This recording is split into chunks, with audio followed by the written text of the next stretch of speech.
अस्सलाम वालेकुम स्टूडेंट्स, मेरा नाम है अहमद खालिद और आप देख रहे हैं अहमद चैनल। तो स्टूडेंट्स, वेलकम बैक हो गया मेरे चैनल पे।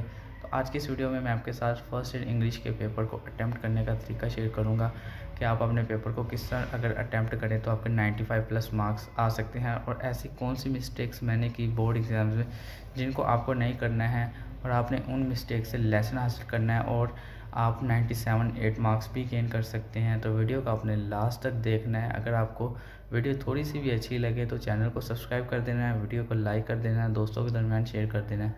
तो वीडियो को स्टार्ट करने से पहले मैं आपके साथ पास पेपर शेयर करूँगा इंग्लिश का, ताकि आपको पैटर्न भी क्लियर हो जाए। हमारे पास फर्स्ट ईयर इंग्लिश का पास पेपर आ चुका है 2018 का। तो स्टूडेंट्स, सबसे पहले आपको जो 10 पहले MCQs आएंगे वो आपको आएंगे सिनोनिम्स के। कुछ आपको अंडरलाइन वर्ड्स दिए जाएंगे, उनके आपने सिनोनिम्स लिखने हैं, और ये आपके पास मिक्स है, फॉर्म से भी आ सकते हैं और इसके अलावा चैप्टर्स में से भी आ सकते हैं। उसके बाद आपके पास आएंगे चैप्टर्स में से 5 MCQs आएंगे। जो जिस बच्चे ने पूरा चैप्टर पढ़ा है तो उस चैप्टर के अंदर से आपने अगर पढ़ा है तो फिर आप ये 5 MCQs करने के काबिल होंगे। उसके बाद हमारे पास जो हैं वो आ जाएंगे choose the correct forms of verbs, ये भी 5 आएंगे। तो 20 इस तरह आपके MCQs पूरे होते हैं, 10 सिनोनिम्स वाले और 5 आपके पास कंप्लीट इंफॉर्मेशन वाले और 5 आपके पास करेक्शन वाले। ठीक है, ये 20 नंबर आपका क्वेश्चन नंबर 1 ख़त्म होता है यहाँ पे। इसके बाद हमारे पास सब्जेक्टिव टाइप पे आ जाएं आप। देखिए, सब्जेक्टिव टाइप में आपके पास जो क्वेश्चन नंबर 2 है, क्वेश्चन नंबर 2 में से आपके पास 9 क्वेश्चन आएंगे। इनमें से आपने 6 को अटैम्प्ट करना होगा, कोई भी 6 आप अटैम्प्ट कर सकते हैं। तो स्टूडेंट्स, ये आपका जो है ये चैप्टर्स जो ट्रांसलेशन में है 15 चैप्टर्स हैं उनमें से आएगा जिसकी ट्रांसलेशन आपके पास। उसके बाद आपके पास 9 क्वेश्चंस 8 क्वेश्चन आएंगे आपके पास प्लेज में से, और इसमें से आपने 5 करने होंगे। ये अपने पास 3 प्लेज हैं तो ये आपने करने हैं अच्छी तरह से, 8 में से 5। उसके बाद क्वेश्चन नंबर 4 है हमारे पास, ये हमारे पास पोम्स में से आएंगे, और इधर से 6 में से हमने 4 कोई से करने होंगे। पोम्स में से इसे आएंगे, ये चैप्टर्स में से आएंगे, फिर हमारे पास प्लेज में से आएंगे, फिर पोम्स में से आएंगे, फिर हमारे पास लेटर और एप्लीकेशन में हमारे पास एक चॉइस होगी, या हम लेटर को अटैम्प्ट कर लें या चॉइस को, या हम एप्लीकेशन को कर लें। तो कुछ स्टूडेंट्स होते हैं जो लेटर की तरफ जाते हैं, कुछ एप्लीकेशन की तरफ जाते हैं। उसके बाद हमारे पास स्टोरी आएगी। तो स्टोरी में हमारे पास 2 स्टोरीज़ आएंगे, उनमें से हमने एक को अटैम्प्ट करना होगा, अपनी मर्ज़ी है, जो मर्ज़ी कर लो। और जो हमारे पास है फिर इसके बाद क्वेश्चन नंबर 7 है, इसका हमारे पास ए पार्ट जो है वो हमारे पास रेफरेंस टू कॉन्टेक्स्ट आएगा 5 नंबर का। उसके बाद हमारे पास पंक्चुएशन 5 नंबर की आएगी, ये इसका बी पार्ट। और सी पार्ट में हमारे पास ये आ जाएंगे पेयर ऑफ वर्ड्स। 7 में से हमने 5 करने होंगे, जो मर्ज़ी कर लो 5। इसके बाद हमारे पास मोस्ट इंपॉर्टेंट क्वेश्चन है, लास्ट क्वेश्चन है, translate the passage into Urdu. और यही क्वेश्चन है जिसमें स्टूडेंट्स के नंबर कटते हैं, इसी वजह से बच्चों के पूरे मार्क्स नहीं आ पाते इंग्लिश में। तो मैं आपको वीडियो के अंदर बताऊंगा कि आप किस तरह से इसमें पूरे मार्क्स ले सकते हैं। तो अब हम अपनी वीडियो की तरफ चलते हैं। तो स्टूडेंट्स, अब हम अपने पेपर की तरफ आ चुके हैं। तो स्टूडेंट्स, आप सबसे पहले तो मेरा नाम पढ़ लेंगे। मेरा अपना ज़ाती पेपर है फर्स्ट ईयर का, जो मैंने प्री बोर्ड में दिया था अपनी एकेडमी में। तो स्टूडेंट्स, जैसा कि हमने अभी ऑब्जेक्टिव में देखा कि हमें 20 MCQs आते हैं, तो ये 20 MCQs हो गए, और अब हम सब्जेक्टिव टाइप को स्टार्ट करने लगे हैं। तो सबसे पहले हमने यहाँ पे हेडिंग दे देनी है सब्जेक्टिव टाइप। तो स्टूडेंट्स, ये उसके बाद अब आपकी मर्ज़ी है, आपने आगे जो भी क्वेश्चन अटैम्प्ट करना है। आप चाहें तो ट्रांसलेशन कर सकते हैं, पहले शॉर्ट क्वेश्चंस कर सकते हैं, स्टोरी कर सकते हैं, एप्लीकेशन कर सकते हैं। लेकिन स्टूडेंट्स, आपको पता होना चाहिए कि सबसे पहले वो क्वेश्चन करना चाहिए अटैम्प्ट जो आपको बिल्कुल अच्छी तरीके से आना चाहिए, क्योंकि अगर आप सबसे पहला क्वेश्चन बिल्कुल अच्छा करेंगे तो एग्जामिनर पे एक अच्छा सा इम्पैक्ट जाएगा आपके रिलेटेड, तो आपको मैक्सिमम मार्क्स देने के लिए तैयार रहेगा। तो सबसे पहले शॉर्ट क्वेश्चंस हमने लिख लिए यहाँ पे।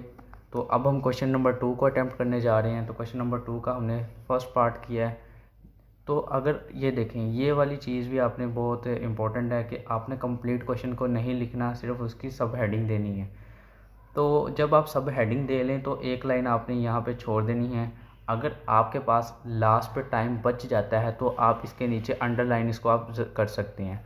और जब ये क्वेश्चन ख़त्म हो जाए तो इसके नीचे भी आपने एक एंडिंग लाइन छोड़ देनी है, ताकि अगर आपके पास वक्त बचे तो आप इसको भी ख़त्म, यानी कि इस पर भी लाइन एंड पे ड्रॉ कर सके। अगर आपके पास वक्त नहीं बचता तो वेल एंड गुड हो गया वैसे भी, ठीक है। तो स्टूडेंट्स, आपके जो शॉर्ट क्वेश्चन है इसकी कम अज़ कम जो लेंथ है वो 4 लाइन्स होनी चाहिए, 4 लाइनें लाजमी होनी चाहिए, इससे कम नहीं होनी चाहिए। इससे ज़्यादा 1-2 हो सकती हैं, 5 से 6 जा सकती हैं, इससे ज़्यादा भी नहीं होनी चाहिए, ठीक है स्टूडेंट।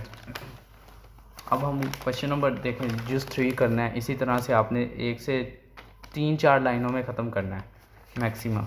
ये जैसा कि आप देखें इसमें मैंने थोड़ा सा कम किया है, तो इधर से मेरा मार्क्स कट हो सकता था और हुआ भी है। लेकिन कुछ क्वेश्चन ऐसे होते हैं स्टूडेंट्स जो बिल्कुल ही शॉर्ट होते हैं, तो आप उनमें कुछ कर भी नहीं सकते, तो आपने उनको वैसे ही शॉर्ट करके उतना ही लिख देना है, ठीक है। लेकिन ज़्यादातर जो बोर्ड में हमें शॉर्ट क्वेश्चंस आते हैं वो देख कर देते हैं, ताकि यानी कि वहाँ पे उनको पहले से ही पता होता है कि ये इसका इतना आंसर है, वो मैक्सिमम आंसर 5 से 6 लाइनों का ही होता है, इससे कम वाले वो देते नहीं हैं शॉर्ट, ठीक है। उसके बाद हमने ये शॉर्ट क्वेश्चन इसी तरह से लिखते जाना है, एक एक जो भी आपने चूज़ अटैम्प्ट करना है, जो आपका पेपर पे क्वेश्चन पेपर पे लिखा होगा वही आपने इधर लिखना है। उसके बाद आपने इसी तरह से लिखते जाना और लास्ट पे एक लाइन छोड़ते जाना। अगर एंड पे आपके पास टाइम बचे तो आप इसको अंडरलाइन भी कर सकें। तो स्टूडेंट्स, जो भी है आप ये भी देख रहे हैं कि जो इंपॉर्टेंट वर्ड्स हैं उनको आपने हाईलाइट कर देना है। इसको आप ब्लैक मार्कर से भी कर सकते हैं और ब्लू से भी कर सकते हैं। अच्छा यही है कि ब्लू से करें। उसके बाद देखिए, आप हर क्वेश्चन में एक आधा आपने कीवर्ड ज़रूर बोल्ड करना है, ताकि एग्जामिनर के पास जो वक्त की किल्लत होती है वो आपके कीवर्ड्स को ही पढ़े और आपको आगे मार्क्स मैक्सिमम दे सके। तो देखिए स्टूडेंट्स, अब यहाँ पे हमारा क्वेश्चन एंड हो चुका है पिछले वाले पेज पे। आप चाहें तो यहाँ पे एंडिंग लाइन ड्रॉ कर लें, आप चाहें तो यहाँ पे एंडिंग लाइन भी ड्रॉ कर सकते हैं। मैंने इसलिए नहीं ड्रॉ की क्योंकि मेरा पेज ही यहाँ पे ख़त्म हो गया, और करने का इसका मतलब यही है कि मेरी एंडिंग लाइन है, पेज की एंडिंग मतलब सब एंडिंग होगी। इसके बाद क्वेश्चन नंबर 3 है शॉर्ट क्वेश्चंस का ही, इसको भी इसी तरह से आपने लिख देना। स्टूडेंट्स, मेरे पास इंग्लिश के फर्स्ट ईयर के नोट्स हैं हैंड रिटन, अगर आप इसे लेना चाहते हैं तो आप मुझे बता दें, मैं उसके लिए भी अलहदा से वीडियो अपलोड कर दूंगा PDF में। उसके बाद हमारे आ जाते हैं प्लेस के भी मेरे पास नोट्स अवेलेबल हैं, फ्री ऑफ कॉस्ट आपको मिल जाएंगे। आप मुझे बस बता दें, अगर आपकी हैंड राइटिंग अच्छी नहीं है तो ये भी आप बता सकते हैं कमेंट सेक्शन में। आप मुझे बताएं, मैं आपको हर तरह की वीडियो बनाने की कोशिश करूँगा ताकि आपका उसमें फ़ायदा हो। लेकिन आपने सिर्फ चैनल को सब्सक्राइब करना है ताकि मुझे भी खुशी हो और आपका भी काम हो, मेरा भी काम हो। देखिए स्टूडेंट्स, आपने जो क्वेश्चन है वो आप देख सकते हैं, लेंथ इसकी लेंथ होनी चाहिए 4 कम से कम होनी चाहिए लाइंस, उससे ज़्यादा तो आपकी मर्ज़ी आगे। ये देखिए स्टूडेंट्स, ठीक है, एक एक आपने वर्ड ज़रूर बोल्ड करते जाना है। ये देखें अब 4 से 6-7 लाइनें बन गई हैं, 6-7 लाइनें हैं। देखें स्टूडेंट्स, ये आपके ऊपर डिपेंड करता है और क्वेश्चन के ऊपर डिपेंड करता है कि उसमें कितना क्वेश्चन आपसे पूछा, अगर आप कितने अहल हैं लिखने के। देखें स्टूडेंट्स, अब स्टूडेंट्स यहाँ पे भी हमारा क्वेश्चन एंड हो चुका है, तो इधर भी एंडिंग लाइन ड्रॉ करने की ज़रूरत नहीं है क्योंकि पेज ही यहाँ पे ख़त्म हो चुका है। अगर आप करना चाहें तो कर सकते हैं, इसमें कोई इतना सख्त वो रूल नहीं है। उसके बाद क्वेश्चन नंबर 4 हमारा लास्ट है क्वेश्चन शॉर्ट आंसर्स का। इसका भी हमने देखना है, जो आपको अच्छे पार्ट आते हैं, ये हमारे पास फॉर्म्स के अंदर से आए हैं हमें क्वेश्चंस। तो देखो स्टूडेंट्स, लेंथ आपने पेपर की खूबसूरती पे ज़्यादा वर्क करना है। अगर आप पेपर की खूबसूरती पे ज़्यादा वर्क करेंगे तो एग्ज़ामिनर आपको खुश होकर नंबर देगा। फर्स्ट आपकी प्रायोरिटी यही होनी चाहिए कि आपका पेपर शानदार लिखा हो, ठीक है। बाद में फिर आपकी जो है मटेरियल मैटर करता है। सबसे पहले दिखना अच्छा चाहिए, किताब दिखने में अच्छी होगी तो पढ़ने में मज़ा आएगा। देखिए स्टूडेंट्स, इसी तरह से आप ये भी देख लें, आपने कम से कम एक को बोल्ड करना है वर्ड को। तो ये हमारे पास आ गया, ओzymandias से ये क्वेश्चन है। ठीक है स्टूडेंट्स, ये इसका आंसर है। अब यहाँ पे हमारे पास क्वेश्चन एंड हो चुका है। ठीक है स्टूडेंट्स, यहाँ पे मुझे 28 मार्क्स मिले हैं। तो स्टूडेंट्स, मैंने आपको कैसा बताया था, जो मैंने शॉर्ट क्वेश्चन लिख दिया था छोटा 2 लाइनों का, उसकी वजह से मेरा नंबर कट हो गए थे, लेकिन इसमें अगर आपने सब कुछ सही लिखा हो तो आपके नंबर नहीं करते। उसके बाद क्वेश्चन है हमारे पास question number 7, pair of words का। ये छोटा क्वेश्चन होता है, इसलिए हमें इसे पहले कर लेना चाहिए।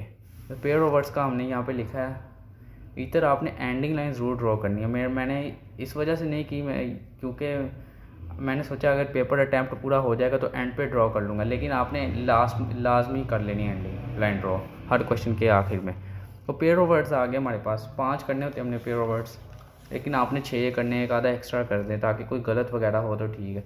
देखें स्टूडेंट्स, इस तरह से आपने पहले इधर लिख लेना जूज़, ताकि आपका सेपरेट हो जाए, क्लियर हो जाए कि ये आपने करना है पेयर ऑफ वर्ड। देखिए स्टूडेंट्स, इस तरह से आपने पेयर ऑफ वर्ड को डील करते जाना है, लिखते जाना है, एक एक लाइन एक पेयर ऑफ वर्ड के लास्ट में आपने छोड़ते जाना है ताकि एग्जामिनर को ये क्लियर हो जाए पेयर ऑफ वर्ड।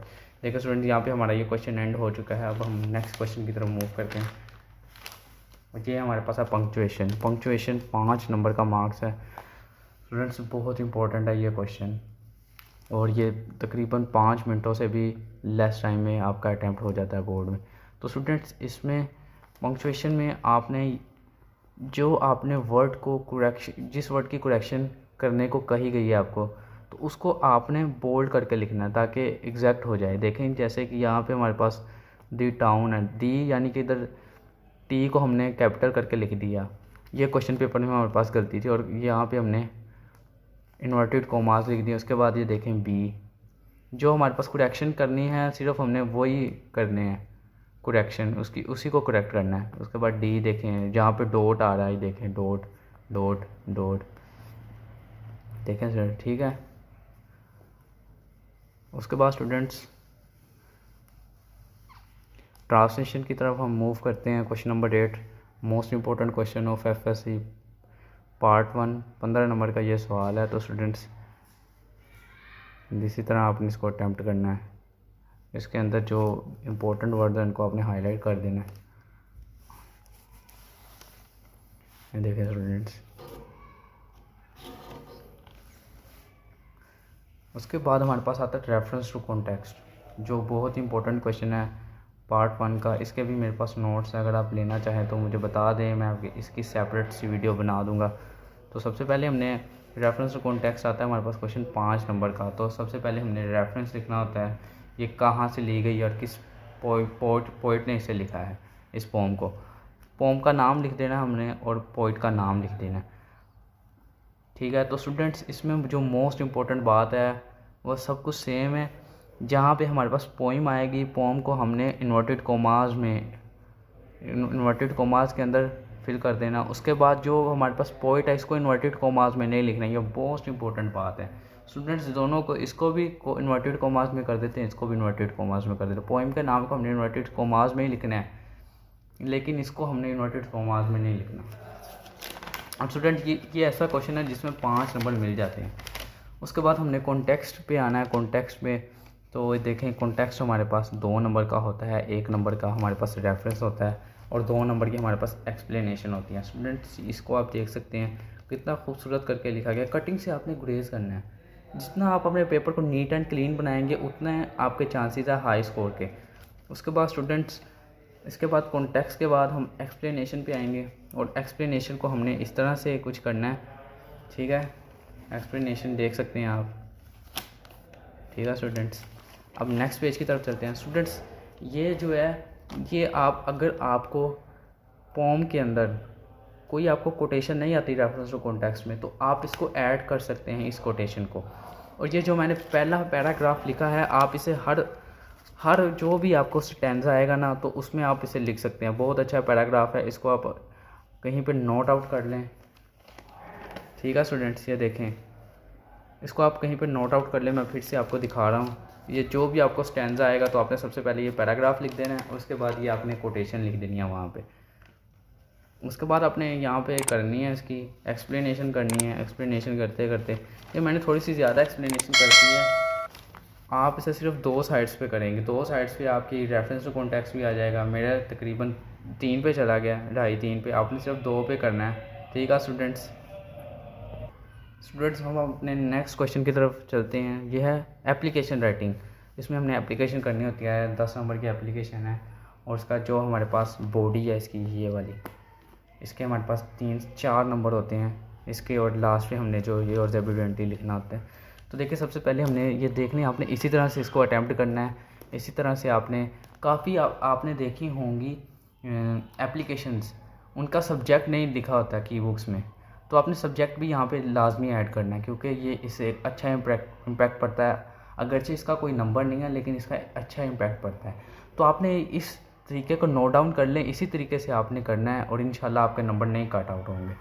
इस तरह से आपने द प्रिंसिपल लिख लेना है। और अगर आपने गवर्नमेंट कॉलेज लिखना है तो इधर हमने डॉट लगा देना है। अगर आपने पूरा गवर्नमेंट लिखना है तो फिर यहाँ पे डॉट नहीं आएगा, ठीक है। अगर आपने इसकी फॉर्म लिखनी है, गवर्नमेंट लिखना है, तो फिर यहाँ पे डॉट आएगा। अगर आपने कंप्लीट लिखना है फिर नहीं आएगा। तो ये तरीके मुझे वैसे बताने की आपको ज़रूरत नहीं है, आपके टीचर्स ने आपको ऑलरेडी बताया होगा, लेकिन मैंने ज़रूरी समझा था कि आपको जो इंपॉर्टेंट चीज़ें वो साथ साथ बताता चलूँ। इसके बाद आपने इस हिस्से को आपने ब्लैक मार्कर से भी लिख सकते हैं, पॉइंटर से भी लिख सकते हैं और पेन से भी लिख सकते हैं, लेकिन इससे अच्छा खूबसूरत लगता है, तो इसलिए कोशिश यही करें कि आप इसी से लिखें, मार्कर से, ब्लू से। उसके बाद आपने इसको स्टार्ट आउट करना है अपनी एप्लीकेशन को। ये देखें इसकी कितनी लेंथ होनी चाहिए, लेंथ भी आप साथ साथ नोट करते चले जाइए अगर आपने मैक्सिमम मार्क्स गेन करने हैं बोर्ड में। तो ये देखें स्टूडेंट्स, आप देखते जाएं, कीवर्ड आपने लाजमी बोल्ड आउट करने हैं। देखें स्टूडेंट, ठीक है। आपने ये देखें, ये भी एक इम्पॉर्टेंट बात है, अगर आप दोनों साइड्स पे मार्जिन लाइन को ड्रॉ करते हैं तो वेल एंड गुड होगा, लेकिन वरना आप एक साइड पे भी कर सकते हैं। लेकिन अगर दोनों साइड पे करेंगे तो ये खूबसूरत आपका पेपर लगेगा और आपको मटेरियल भी इसके अंदर थोड़ा सा कम लिखना पड़ेगा। अगरचे आपके 3-4 मिनट एग्ज़ाम में कट आउट होंगे, लेकिन इससे आपको भी फ़ायदा होगा। ये साइड करके, और आपने ये देखें ये साइड, यहाँ पे देखिए आपने पैराग्राफ्स आपने लाजमी बनाने हैं। जब नया पैराग्राफ स्टार्ट करना है तो इसको आपने थोड़ा सा गैप दे के स्टार्ट करना है, ये ऑलरेडी आपको पता होगा, ठीक है स्टूडेंट्स। ये देखें, थैंक यू। एंड ये देखें एंड्स पे आपने इसका एक नंबर होता है योर्स ऑफ 20 एंड XYZ। देखिए जब आपने XYZ लिखना है उसके बाद आपने डॉट नहीं लिखना, ठीक है। ये लाजमी नोट आउट कर लें। और यहाँ पे आपने डेट भी लिखनी है, डेटेड लिखना है, ठीक है, जब लिखा गया, ठीक है। May 25, 2023, मेरा 2023 में, आप 24 में अब लिखेंगे, या इससे ऑनवर्ड जो भी है, ठीक है स्टूडेंट्स। ये देख सकते हैं आप, तरीके को नोट डाउन कर लें। उसके बाद हमारा लास्ट क्वेश्चन आता है स्टोरी राइटिंग का। ये भी 10 नंबर का क्वेश्चन है और ये मोस्ट इंपॉर्टेंट क्वेश्चन है FSC पार्ट 1 इंग्लिश का। तो स्टूडेंट्स इसको भी आपने अटैम्प्ट करना है। तो सबसे पहले देखें स्टूडेंट्स, जो हमारे पास ये जो पहला मैंने पैराग्राफ लिखा है, अगर ये पैराग्राफ आपने हर स्टोरी के अंदर ऐड करना है, हर स्टोरी के अंदर ऐड करना है। जैसे कि मैंने आपको रेफरेंस टू कॉन्टेक्स्ट में पैराग्राफ बताया था और कोटेशन बताई थी, यहाँ पे मैं ये आपको पैराग्राफ बता रहा हूँ। इससे एक तो अच्छा इम्पैक्ट पड़ेगा, दूसरा ये कि आपकी जो स्टोरी की लेंथ है वो इंक्रीज़ हो जाएगी। तो ये देखें, इसमें हर स्टोरी में तो आप ये नहीं लिखेंगे, इसमें एक दो थोड़ी सी चेंजेस करनी है, सिर्फ मॉडल की और स्टोरी की जो आपको आई है, बाकी सारा पैराग्राफ सेम लिखना है। जैसे कि अब मुझे जो भी स्टोरी आई है उसका आपने यहाँ पे टाइटल लिख देना है, जैसे कि ये ऑनेस्टी वेस्ट पुलिस, ठीक है। तो इधर से आपने सब कुछ सेम करते जाना है, ठीक है। यहाँ पे आपने देखें सिर्फ इसको चेंज करना है और बाकी सारा आपने पैराग्राफ वही लिख देना है, ठीक है। मॉडल को सिर्फ चेंज करना और यहाँ पे स्टोरी का नाम भी आपने लिख देना, सिर्फ 2 चीज़ें चेंज करनी है, बाकी सारा तो सेम है।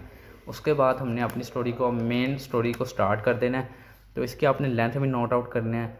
तो देखें आपने, ये देखें स्टूडेंट्स, सारा कुछ ये इसकी लेंथ है और ये स्टूडेंट्स देख सकते हैं आप, ठीक है। बोल्ड करना है, वर्ड्स को खूबसूरत करके लिखना है स्टूडेंट्स। जल्दी में बहुत टाइम होता है बोर्ड में, इंग्लिश के पेपर में बिल्कुल इजीली पेपर हो जाता है आपका। इतनी आपको टेंशन लेने की ज़रूरत नहीं है फर्स्ट ईयर के स्टूडेंट्स को कि यार पेपर नहीं कंप्लीट होगा। पेपर कंप्लीट हो जाएगा, आधा घंटा पहले, घंटा पहले भी हो जाता है। तो ये देखें स्टूडेंट्स, यहाँ पे लिख के और यहाँ पे हमारा पेपर कंप्लीट आउट हो चुका है यहाँ पे, ठीक है। तो स्टूडेंट्स अब आपको मैं बोनस टिप देने लगा हूँ कि किस तरह से आप 95+ तो आपको मैं बता देता हूँ कि किस तरह से लेने हैं। आपके सबसे पहले जो MCQs हैं, MCQs पे आपने मोस्ट फोकस करना है। जो आपके MCQs हैं ये आपके 20 के 20 सही होने चाहिए। और अब मैं आपको वो क्वेश्चंस बताऊँगा जिनमें आपके नंबर कट आउट होते हैं। जो नंबर आपके कट आउट होते हैं ज़्यादातर वो होते हैं, एक तो आपकी स्टोरी में कट आउट होता है लाजमी, और एक आपकी एप्लीकेशन में कट आउट होता है अगर आपने बिल्कुल सारी सही भी लिखी हो, और यहाँ पे आपके ट्रांसलेशन में भी नंबर 2-3 कम होते हैं। तो 95 अगर किसी बच्चे ने कंप्लीट लिखा हो, किसी बच्चे के 95 मार्क्स आ जाते हैं, तो इसका मतलब यही है कि स्टूडेंट्स के 100 मार्क्स आ गए हैं ज़ाहिरी तौर पर। लेकिन अगर आप 100 लेना चाहते हैं, तो हमारे सर के एक स्टूडेंट है प्रीवियस एकेडमी के, तो उस स्टूडेंट के 100 आउट ऑफ 100 मार्क्स भी आए हैं। तो उस स्टूडेंट ने बताता है कि आपने सारा पेपर बिल्कुल इसी तरह अटैम्प्ट करना है। अब ये आपकी किस्मत पे है, आपने जो है ना अपनी हैंड राइटिंग को खूबसूरत बना के लिखना है, पेपर को खूबसूरत लिखना है। सब कुछ अगर आपका ठीक है ना, तो आपकी अगर लेंथ अच्छी है, आपकी वर्डिंग जो आपने पिक की है वो अच्छी है, बाकी सब में अगर आपको ज़्यादा से ज़्यादा भी मार्क्स मिल जाएंगे, वो 99 मिल सकते हैं। और अगर आपका 1-2 नंबर कम हो तो वो ट्रांसलेशन में, अगर आपका एग्जामिनर का कोई अच्छा दिल वाला भी होता है, कोई बुरे दिल वाला भी होता है, अगर आपको वो उर्दू की ट्रांसलेशन में जो इसके अंदर आनी है 15 नंबर की, वो ट्रांसलेशन में आपके अगर कंप्लीट मार्क्स आ जाते हैं, तो उम्मीद यही की जाती है कि 100 आउट ऑफ 100 मार्क्स मिल गए हैं आपको। लेकिन ये एग्ज़ाम रूल्स होते हैं कि बहुत कम बच्चों को आपने बिल्कुल पूरा कंप्लीट प्रेफर करना है कि उसे 100 आउट ऑफ 100 मार्क्स। लेकिन अगर किसी स्टूडेंट ने पेपर 100 आउट ऑफ 100 वाला किया हो तो उसे 100 मिल सकते हैं। तो स्टूडेंट्स, अगर आपको ये वीडियो पसंद आई है तो वीडियो को लाइक कर दें, चैनल को सब्सक्राइब कर दें, दोस्तों के दरम्यान से शेयर कर दें लाजमी। और स्टूडेंट्स, मेरे पास और भी काफ़ी पेपर्स हैं, जैसा कि आपको मैं दिखा देता हूँ। अगर आप चाहते हैं कि इनके ऊपर वीडियोस बना दूँ तो मैं आपको ये भी बना सकता हूँ। ये जो मेरे एकेडमी के टेस्ट हैं ये सारे, आप चाहें तो मुझे कमेंट सेक्शन में अपनी राय दे दें, मैं आपको ये सारी अपनी प्रेजेंटेशन दिखा दूँगा, किस तरह से मैं पेपर को अटैम्प्ट करता हूँ, किस तरह से मैंने इतने अच्छे मार्क्स लिए 1092, और आप किस तरह से इसे इतने मार्क्स ले सकते हैं। देखें स्टूडेंट्स, ये सारे मेरे पेपर हैं प्रीवियस ईयर के। तो अगर आपको ये वीडियो पसंद आई है तो लाइक कर दें। शुक्रिया।